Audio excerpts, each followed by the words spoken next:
सिर्फ 9 दिन की दुल्हन और फिर लाश मिली पहाड़ियों की गहराई में। शादी को अभी 9 दिन ही हुए थे। राजा रघुवंशी और सोनम रघुवंशी अपने हनीमून पर निकले थे।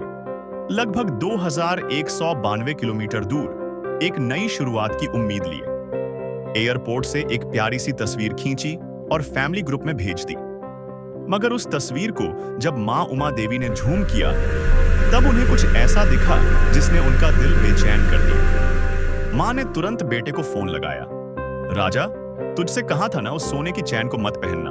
2.5-3 लाख की है वो। घूमने जा रहे हो या दिखावा करने? राजा ने सफाई दी।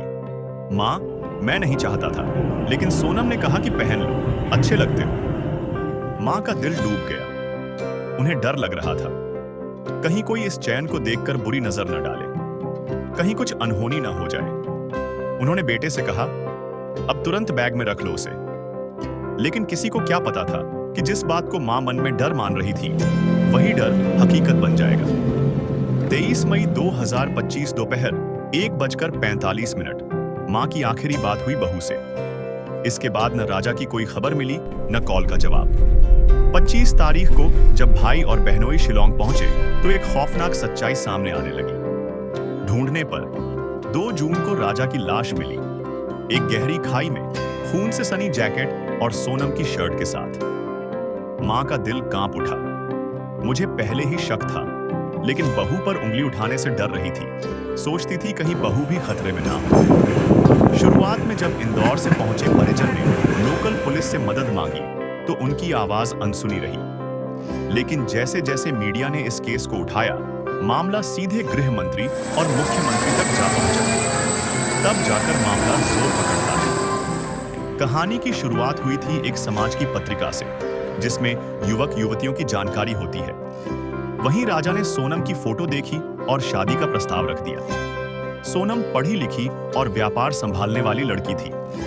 दोनों परिवार माने और में 11 मई 2025 को शादी हो गई। शादी के 2-3 दिन बाद ही सोनम ने शिलोंग और कामाख्या देवी के दर्शन का प्लान बनाया। राजा शुरुआत में मना करता है, लेकिन सोनम की जिद के आगे हार मान लेता है। 20 मई को दोनों शिलोंग रवाना होते हैं। पर 23 मई को सब कुछ बदल गया।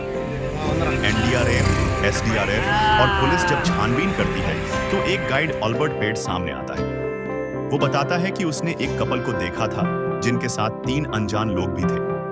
उनमें से एक और गाइड वांजाई ने भी उनकी मदद की थी। फिर एक सीसीटीवी वीडियो मिलता है जिसमें सोनम दिखाई देती है, लाल और काली जैकेट में, फोन पर बात करते हुए। पास में एक लाल रंग की ऑल्टो कार खड़ी है। शक गहराता है। कई सवाल अब भी बाकी हैं। सोनम के साथ दिखने वाले 3 लोग कौन थे? क्या यह सब पहले से प्लान था? क्या सोनम ने ही हत्या करवाई?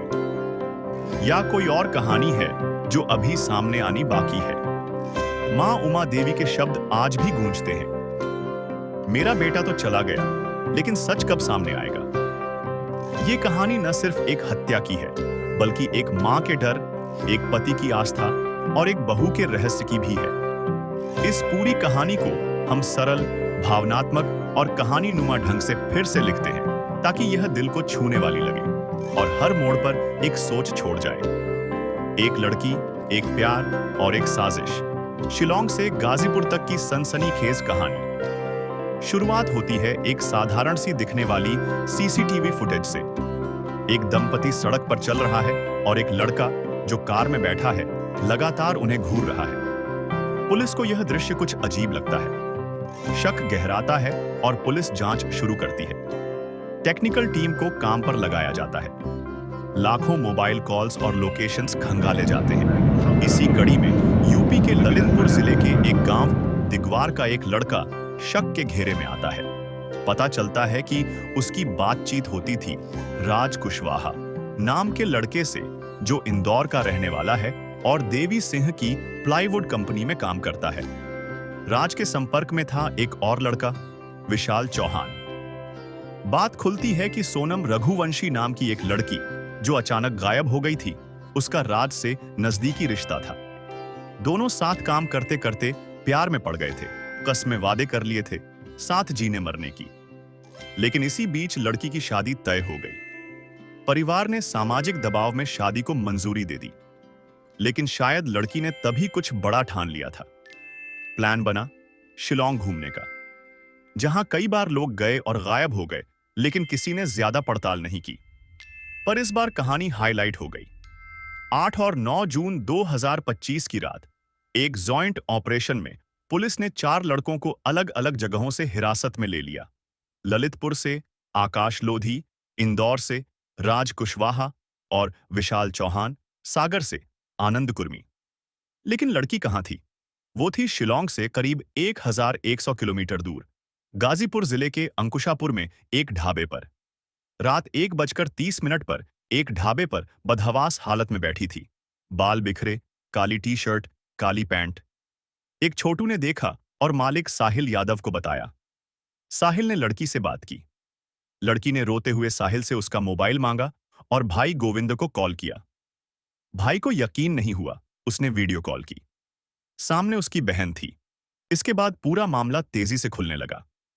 इंदौर पुलिस ने गाजीपुर पुलिस से संपर्क किया। लड़की को रात 3 बजे जिला अस्पताल ले जाया गया, फिर वन स्टॉप सेंटर में रखा गया। अब पूरे देश में खबर फैल गई, लड़की मिल गई है। लेकिन जैसे हालत में मिली, किसी ने कल्पना नहीं की थी।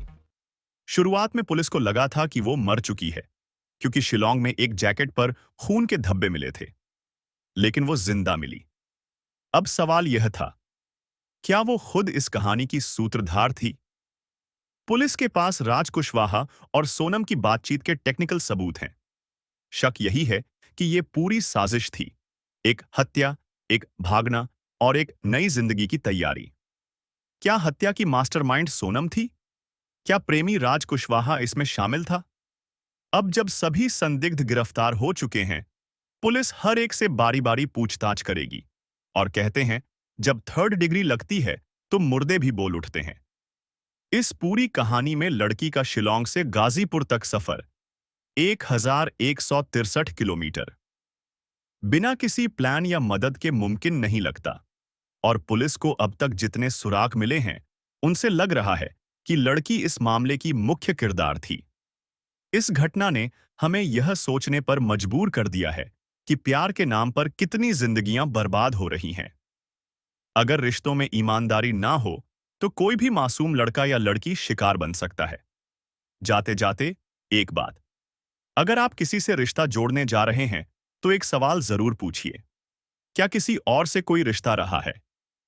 अगर जवाब हां हो, तो दोबारा सोचिए। शायद एक सवाल किसी की जान बचा ले।